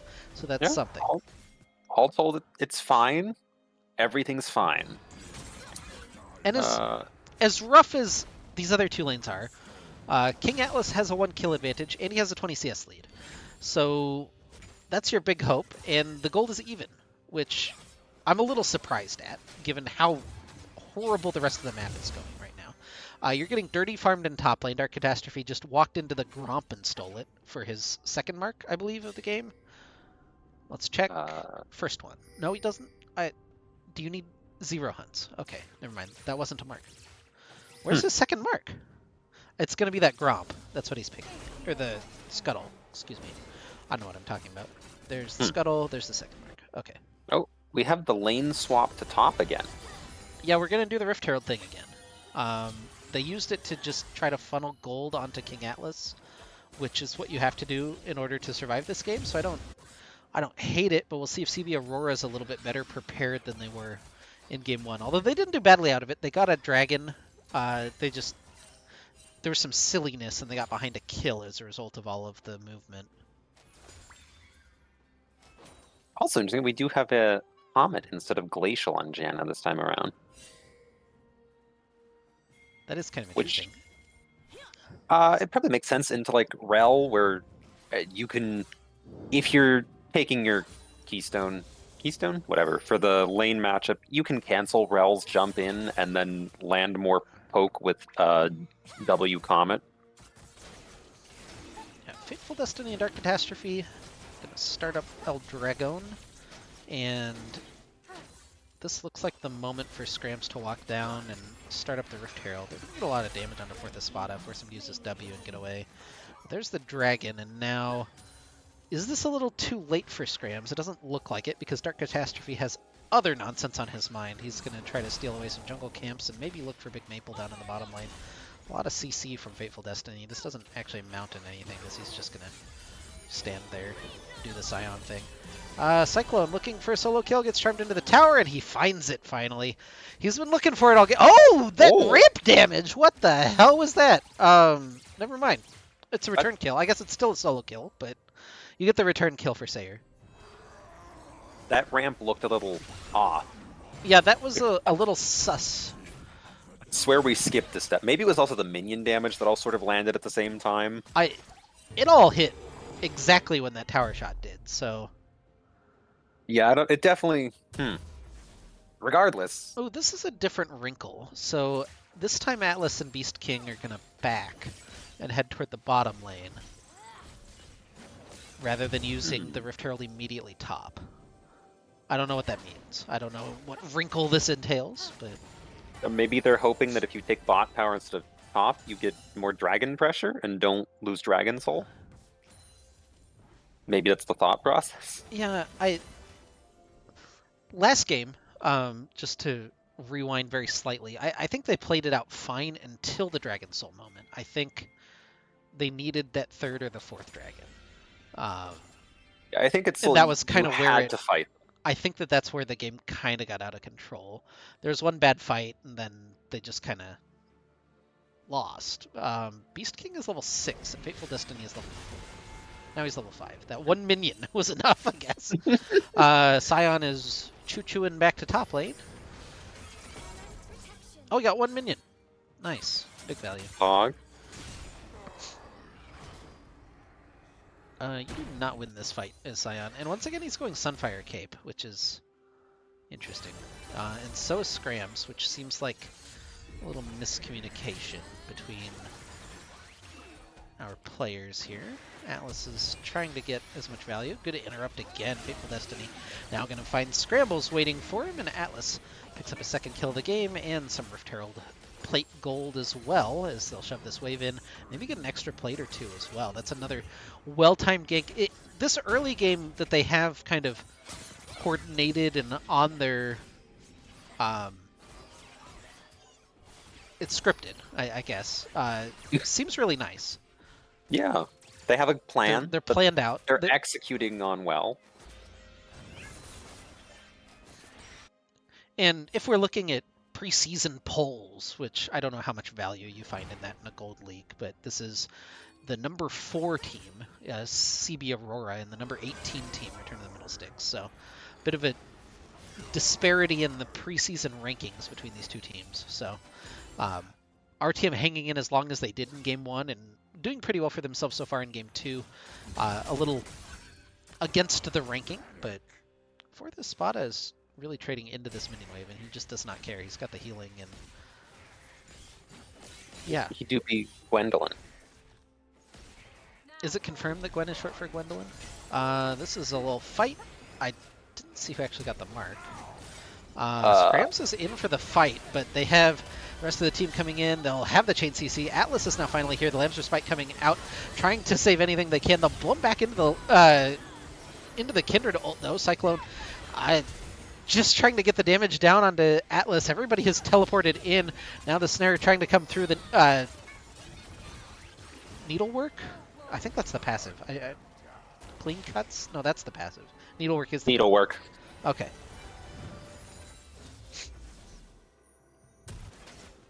We almost had the perfect layering of season. Like, Kindred very close to dead before she was able to ult, so it almost happened. Yeah, instead, because of the place where they took the fight and the general non-decision of it, but it did force Rodham out. It's going to be a red buff steal plus another camp, it looks like, for Dark Catastrophe. And he continues his scaling. He's 30 CS up, which if that sounds like a lot, it is, especially because, I mean, it's 4 for a jungle camp, right? So he's up 7, 8 jungle camps now on Scrams, and it's just going to continue to get worse because there just aren't that many left for Scrambles to take. He's 8 camps up. I guess I can definitively say that because of the jungle items. There's 7 stacks left for Kindred, 15 for Scrams. I see 13. He just got the crows. Oh, do they count as 2? If you don't take a camp for a while, you get a second charge. Okay. See, I don't understand. I never learned how, like, the last round of new jungle items worked, and then they changed them again on me.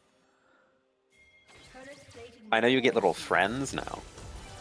Yeah, but then they go away, which is sad. I guess they don't. I guess you have them the whole game. It just doesn't matter after a certain point. Kraken Slayer's finished up for Dark Catastrophe. That's pretty scary. There's a lot of non-mythic items. Very legendary start for CB Aurora. Cyclone looking for a kill on King Atlas. Scrams is in. They just don't have the damage to finish off Cyclone. Good block there by Beast King to try to keep everyone alive. Scrambles is going to die for everyone else's sins. Last auto trying to come through. That was a really well-timed ult by Beast King again to keep everyone alive, and they just don't have the damage to kill anybody from CB Aurora. Sayer waiting to see if anybody walks into him, but doesn't look like that's really going to matter. And now Dragon started up once again by CB Aurora, and it should be taken relatively easily. Is there a big Seraphine queue over the wall? It doesn't look like it. He's going to walk over a pink ward and probably focus on that. Is that the cousin of Bloodward? It's what the cousin of Bloodward? Oh, the pink ward? Ward. Yeah. I was like replaying everything I just said to try to figure out the joke. Oh my gosh. It didn't work, because you actually pronounced Pink Ward as Ward, which is, in theory, I guess it was Blood Ward, not Bloodward, but it was Bloodward. Bloodward is Squidward's cousin.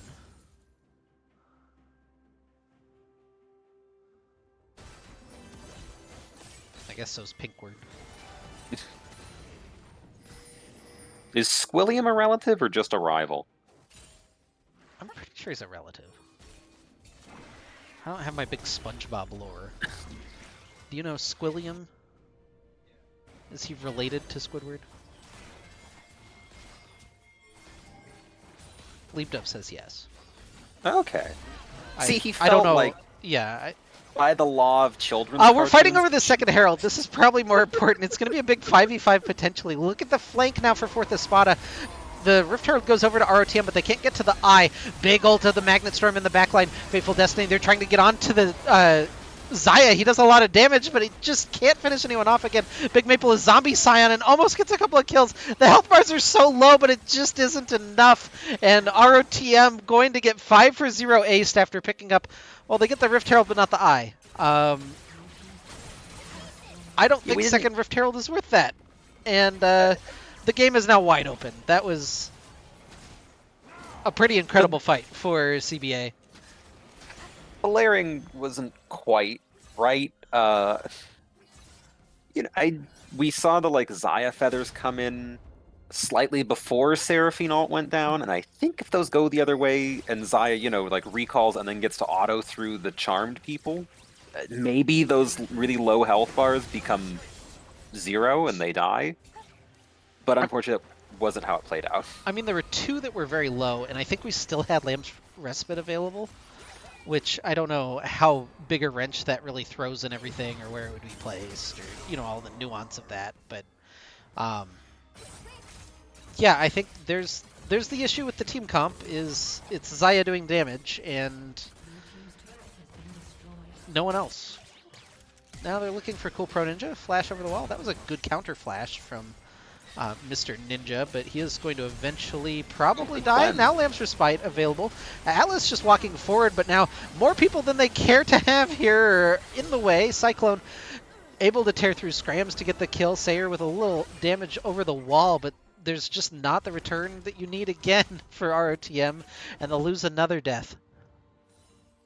Who would you rather have seen as our mid laner over a Seraphine to better complement Xayah in terms of a secondary damage dealer? Oh, it's Ziggs, the same one as last time. Xerath just got hella buffed.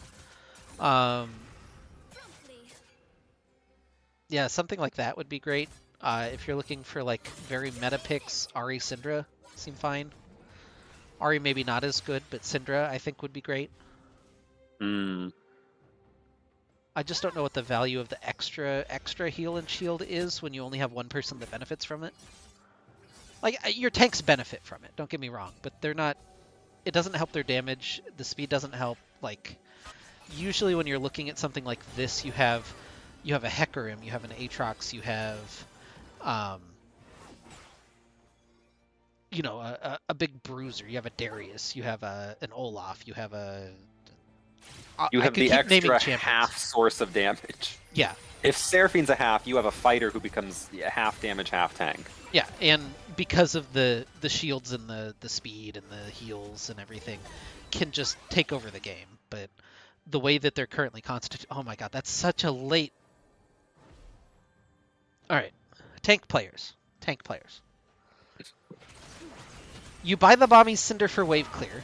I get it. You can't then go Heartsteel because now you're starting your stacks at 19 minutes. And there's no lane anymore for you to go to and get those stacks. Like, the freest place for you to get stacks is in lane in a 1v1. But you're not doing that as a tank. That's not your job anymore, so you don't go Heartsteel. Straight up. Okay, cool. Thank you, tank players. Also, if there's already a Sunfire Cape on your team, like there is on the Sejuani, you don't build another Sunfire Cape. You just need one. I don't know who's...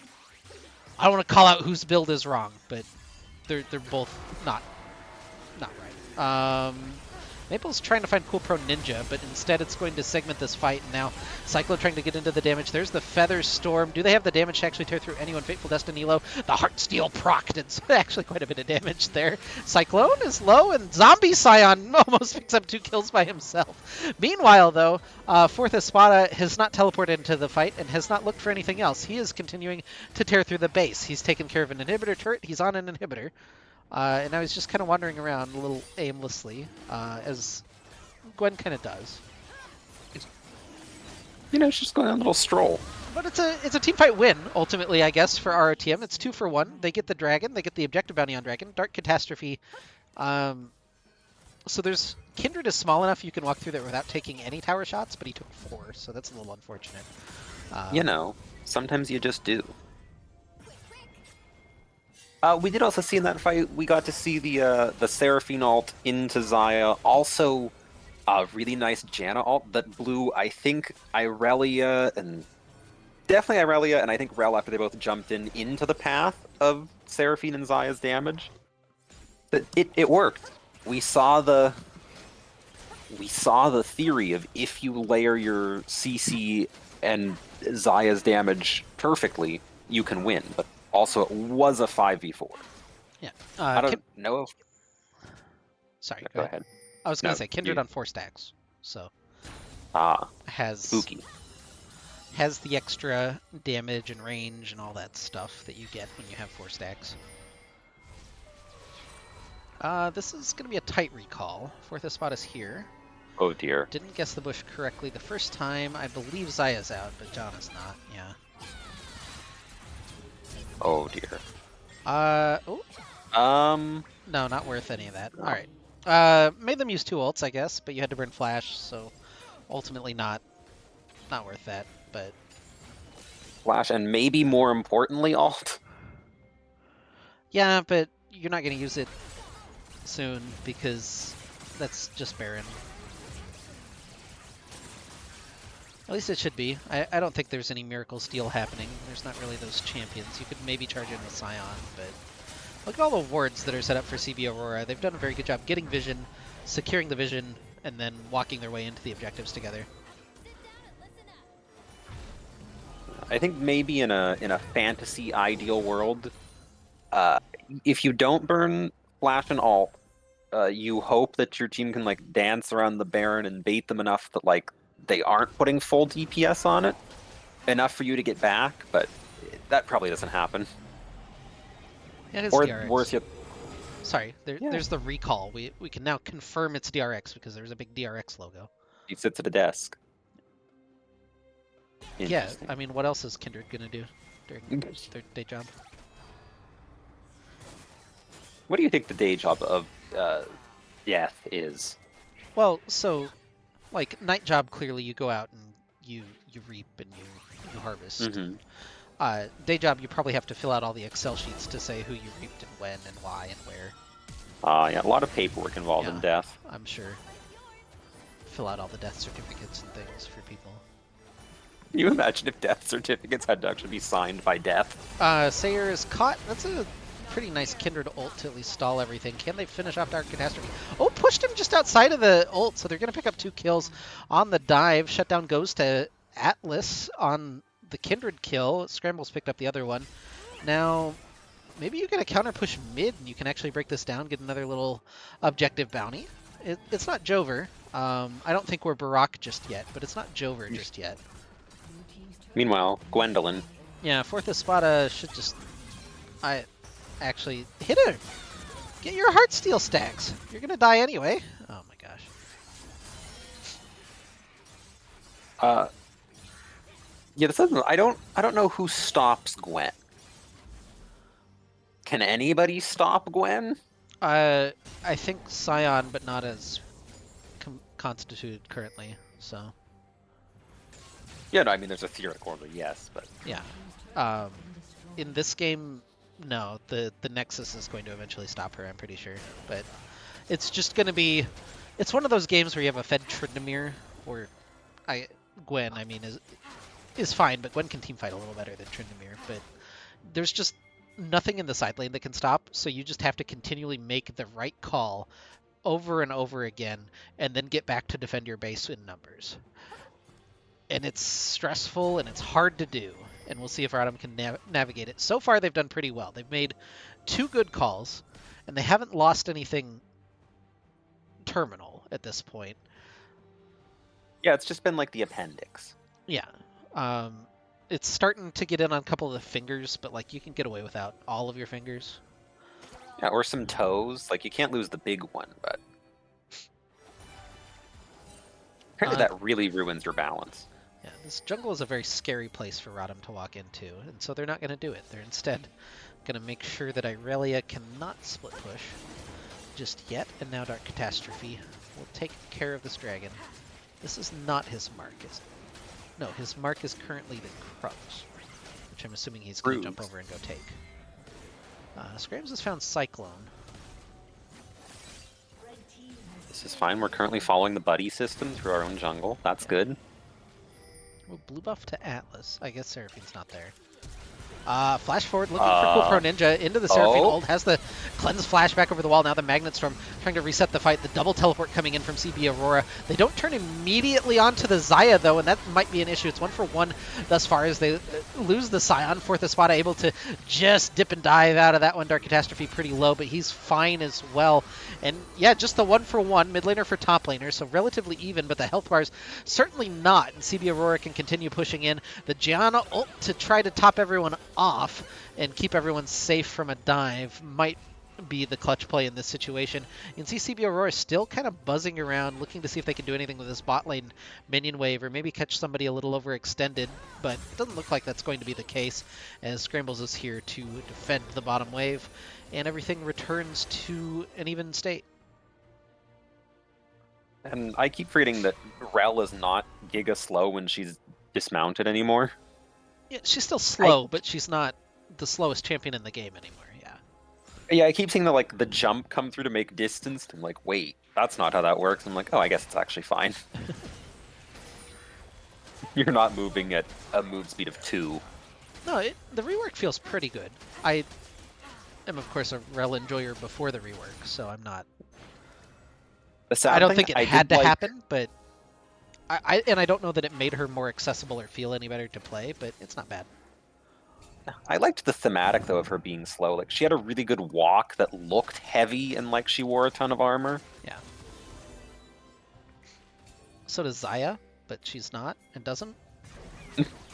Xayah is, in fact, a bird with hollow bones. Or not Zyra, the plant. Oh, yeah. The linebacker walk. Zyra, yeah. She shoulders.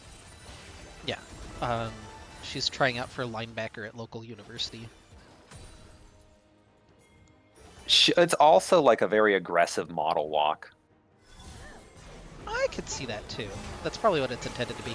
I catch Rel, which maybe isn't the big target. Oh, they get the little extension on the Seraphine ult.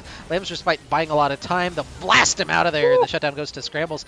2 kills for ROTM, but look at the side lanes right now. They're going to have to get back. How much do you sacrifice? You're going for the Baron. It looks like it's going to be the big prize, but Fourth Espada has a minion wave, has the inhibitor down already. Big Maple is back to try to defend.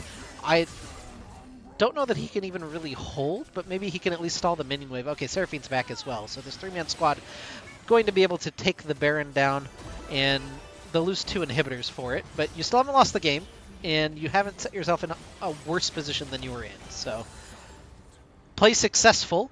Maybe you get an extra kill. I don't know that Cyclone can really get away with this nonsense. Get a little slow. Do they actually have anything left in the tank? The ult for the slow from Cyclone plus the flash is enough to get him out. It was quite the escape path. I'm curious what happened that convinced Cyclone that that was the way to walk. I think he was worried because they just got Baron, that they were going to walk back from Baron toward him. And there were scarier people walking back from Baron than were in the base. I could see that line, but yeah, it was kind of a weird little path. We also have the weird. We have the full knowledge that they just backed from Baron, which they didn't have. So see, I just meant it was, to me it was weird, which meant okay, there must have been something that inspired that. It was because it's not the like in a vacuum choice you would make, so that means that there must have been. Yeah, I'd assume you're right. It's the Baron. That's the like the influencing factor. Whatever, you know what I mean.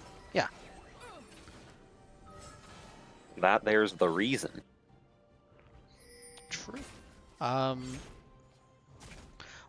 let's take a quick refresher at what we've got going on in the game. There's 4,500 gold lead right now for CB Aurora. They're on Soul Point here in 30 seconds. It's an Infernal Soul that's pretty important in terms of the grand scheme of things. Couple item completions coming through. Oh god, Maple completed that Sunfire Cape. I don't like flaming people for builds, but sometimes it hurts just a little bit internally and externally. Dark Catastrophe has that big, like, kind of pseudo-tanky build with his Black Cleaver plus the Trinity Force. They're looking to try to catch Scrams. Is this the reverse catch, though? Alice does a lot of damage. The cleanse from Cool Pro Ninja. In comes Scion. Big Maple gets the double kill for Atlas, and Cyclone forced to flee as well. The dragon is spawned, and it looks like ROTM is going to be the ones that secure it. Yeah, they kind of hard chased trying to kill Sejuani instead of just taking the chunk and backing off. You have a teleport channeling? I guess it was fair. Would have been third in him, but we did a Baron recall. Yeah, little pressure applied, so Big Maple makes sure that nothing is going to happen, and it's 2 kills. It's an extra dragon, and objective bounties are apparently going to fall off at a 3k advantage now for CB Aurora, and they haven't been able to find that big teamfight win that ends the game, and they haven't been able to nibble enough at the edges in order to end it through other means. So the game has continued, and the later this goes, the more... So both the more Atlas can do, but also he's going to scale off here in just a second when he finishes his 6th item, and then you'll get that big catch-up opportunity for CBA on the rest of the champions in the game, and then it gets scary again in the opposite direction. So I don't know. I don't know who I favor at this point, at this stage. Yeah, they definitely had the opportunity for that big fight going into Dragon, but they like kind of called for it, but then kind of made the call a little earlier because you saw Irelia and Gwen halfway between split pushing and collapsing in to have a true 5v5. And so instead they pulled the trigger and had like a 3v5 to chunk Sejuani and then got caught by all kinds of CC. Although that ult that hit Jinx from Sejuani was either extremely lucky or extremely well aimed. Because she was very much not in it, and then she was Sejuani ulted. But I guess it'd be like that sometimes. Well, a little bit of detente on the map currently. But is it... oh no, I'm thinking of the Entente Cordial. A lessening of tensions. I prefer a non-French word, because really who would prefer a French word? The French.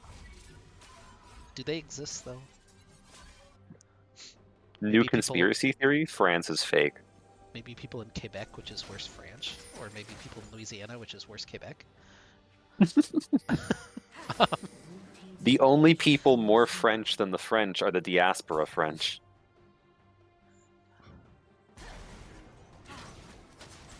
What was that? Oh, that was... That's the new W, or the new E. You gain movement speed. And then if you auto, it does the slow. Wait, why does Rel give movement speed? That doesn't make sense. I think she only gains it. I don't know that she gives it. Maybe she does give it. I don't know. Big Maple is being chopped down a little bit by the Blades of Cyclone as Cyclone continues their assault on this bottom lane. Has finished up their Jack Show. This is a very tanky Irelia build. Bork Wits End Jack Show. Everybody's favorite Irelia builds, the ones where she still does Irelia things and doesn't die.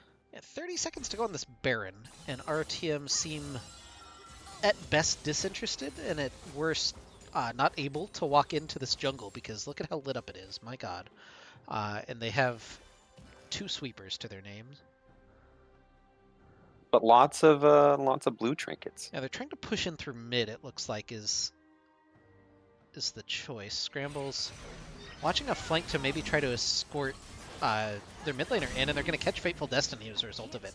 That's not insignificant. It is just the support off the map, and somebody's going to have to answer Gwen eventually. Gwen is backing, which is a surprise, and so is Irelia. They're looking maybe for a big climactic 4v4 fight here. Oh, Irelia canceled back. Okay, Irelia canceled back. That makes a lot of sense.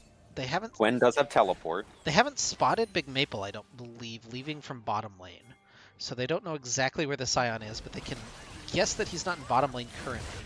Scuttle Crab goes over to ROTM, and now there's the teleport back to the bottom lane, which is interesting. And Seraphine going to back as well. So that pick ultimately doesn't mean anything other than vision control for ROTM. And it looks like the big fight is going to happen around this dragon that's going to spawn in 30 seconds instead. And now CB Aurora once again have all of their vision set up on this side, and ROTM have none. And this is scary. That's a double buff Gwen, and Big Maple is behind. This is not... That's less than ideal, because now somebody else is going to have to back. This is the big climactic fight for ROTM, but the teleport behind, they're trying to turn the Seraphine ult. It's into the Lamb's Respite. They just don't have the damage or the health. Cyclone is trying to get onto Atlas. He's onto him and doesn't. Oh my goodness, Atlas with the damage picks up the double kill. Gwen, meanwhile, is just starting to tear apart the base, and now he dies to the last auto. Fourth Espada is onto the Nexus turrets, and that will be game called. It was a closer fight than I think was anticipated, given the way that it broke out, but ultimately the result is a CBA 2-0 victory. We did see the Xayah damage. We saw the potential. Yeah, that was kind of insane, but yeah, again, it was hard because it was just Xayah kiting back away from everyone else, because everyone else was dead, and that was a rough ending to the game, but 2-0 for CBA. They'll advance to 1-0. Star Nemesis falls to 0-1. They'll be back next week on Friday. And yeah, let's see where the other boys are at. Any last thoughts? I got to see 2 Janna games. That was great. I am thrilled. Well, looks like the Premier team is up 1-0, so I'm going to send you over to Lanestream, where he and Kyler should have Game 2 between the Premier team and Reject Modernity. So, go watch that, and we'll see you we'll see you tomorrow for NACL group stage. That's pretty big. The Premier team is going to take on Mirage Alliance, which is 4 former LCS pros, Dardoch, Neo, I don't remember the other 2. There's 4 former LCS pros on that team, so. Fog? Yeah, watch that tomorrow. That's at noon Central, and then the next stream will be Friday night. I don't know if we're going to have ACL playoffs or if we're going to have this AGL team, but yeah, we'll see you guys next week. Bye. Bye.